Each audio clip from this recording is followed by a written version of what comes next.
पूर्ण इंदु अरविंद मुख पीतांबर शुभ साज।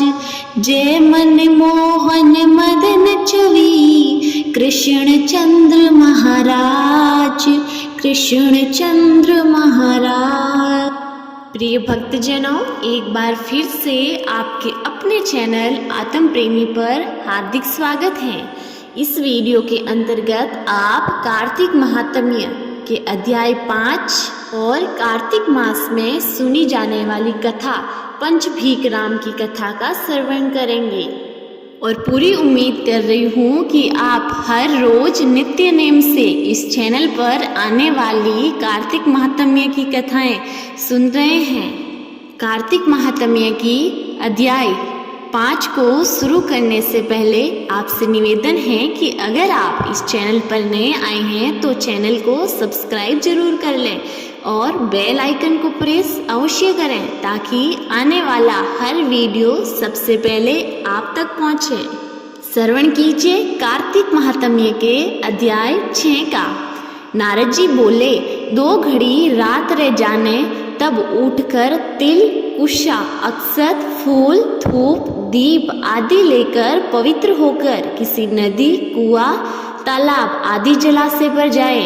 मनुष्य की बनाई हुई नहर आदि तथा देवताओं की बनाई हुई नदियों में व संगम के स्नान करने से 10 गुना फल है। तीर्थ में उसका दुगुना। विष्णु का स्मरण करके स्नान का संकल्प कर तीर्थ तथा देवता आदि को कर्म से अर्घ्यादि दे और कहें, हे ऋषिकेश, इस मेरे अर्घ्य को ग्रहण करिए, आपको नमस्कार है। बैंकुट में, प्रयाग में अथवा बद्रिकाश्रम में जहाँ मुनि वेद और यज्ञों सहित जहाँ 3 प्रकार से विष्णु ने पद स्थापित किया है, वहाँ सब देवता हमारी रक्षा करें। हे कृष्ण, कार्तिक मास में दिए हुए अर्घ को ग्रहण कीजिए।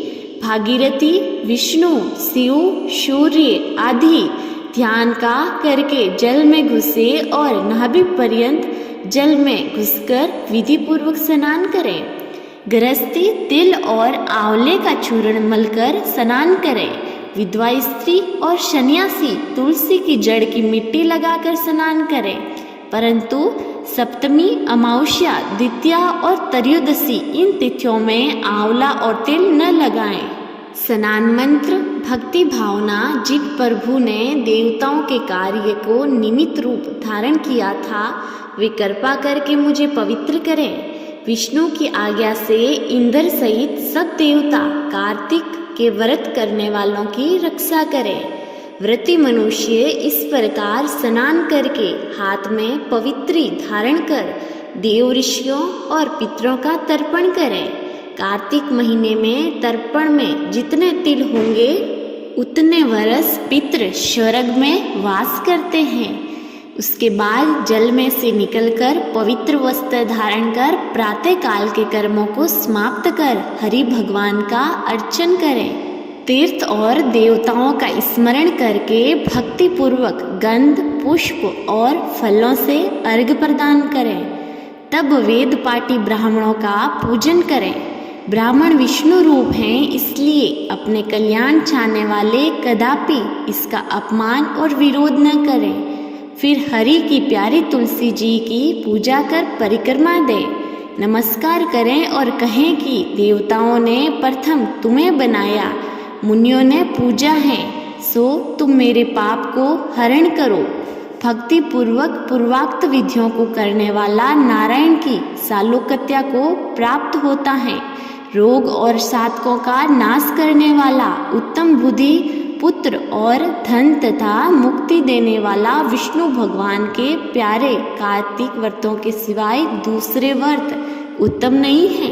प्रिय भक्तों, अब श्रवण कीजिए पंच भीकम की कथा का। एक साहूकार के बेटे की बहू थी जो बहुत सुबह उठकर कार्तिक के महीने में रोजाना गंगा जी नहाने जाती थी। पराये पुरुष का मुंह नहीं देखती। एक राजा का लड़का था, जब भी रोजाना गंगा नहाने जाता और सोचता कि मैं इतनी सुबह नहाने आता हूँ तो भी मेरे से पहले कौन नहा लेता है। 5 दिन कार्तिक के रह गए। उस दिन साहूकार की बहू तो नहाकर जा रही थी। राजा का बेटा आ रहा था। मुड़कर देखा तो वो बहू जल्दी जल्दी जाने लगी तो उसकी माला मोचड़ी टूट गई। राजा आया और उसने सोचा माला मोचड़ी इतनी सुंदर है तो इसको पहनने वाली कितनी सुंदर होगी। सारी नगरी में राजा ने हेलो फिरा दिया कि जिसकी ये माला मोचड़ी है वो मेरे पास 5 दिन आएगी, तब मैं उसकी माला मोचड़ी दूंगा। साहूकार के बेटे की बहू ने कहलवा दिया कि मैं 5 दिन आऊंगी, पर किसी को साग भरने के लिए बैठा दियो। राजा ने गंगा जी पर बिछावन करके एक तोते को पिंजरे में टांग दिया। वह सुबह आई, पहली पेरी पर पैर रखा और बोली, हे कातक ठाकुर, राज दामोदर, पांचों पांडु, छठो नारायण, भीष्म राजा, उस पापी को नींद आ जाए। मैं सत की हूँ, मेरा सत रखना। राजा को नींद आ गई और वह ना धोकर जाने लगी तो तोते से बोली कि सुआ सुआ सूटा गल घालूंगी, हार साग भरिए मेरा वीरा। सुआ बोला कि कोई वीर भी साग भर सकता है। तब वह बोली कि सुआ सुआ सूबटा पग घोड़ूंगी, नेवर साग भरिए मेरा देवर। सुआ ने कहा, अच्छा भाभी, मैं साग भरूंगा। वह तो कहकर चली गई। राजा हड़बड़ाकर उठा।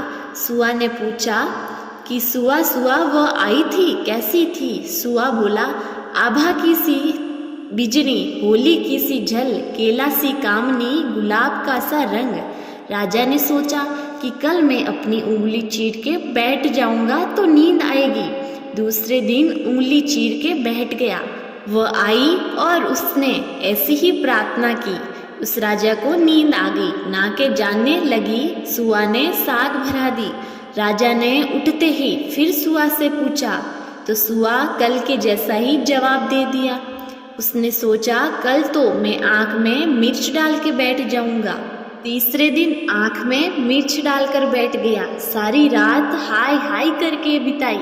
वह आई और उसने वैसी ही प्रार्थना की तो राजा को नींद आ गई। ना के सुआ से साग भरा के चली गई। राजा ने सोचा कल तो मैं कांटों की सेज बिछाकर बैठूंगा।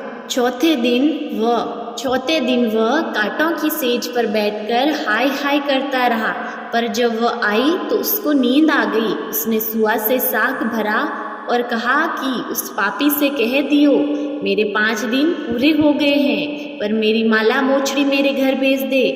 राजा के उठते ही सुआ से पूछा कि वो आई थी क्या? सुआ बोला, आई थी और अपनी माला मोचड़ी मंगाई है।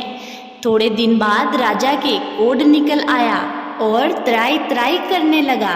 ब्राह्मण को बुलाकर पूछा कि सारे शरीर में जलन कैसे लग रही है।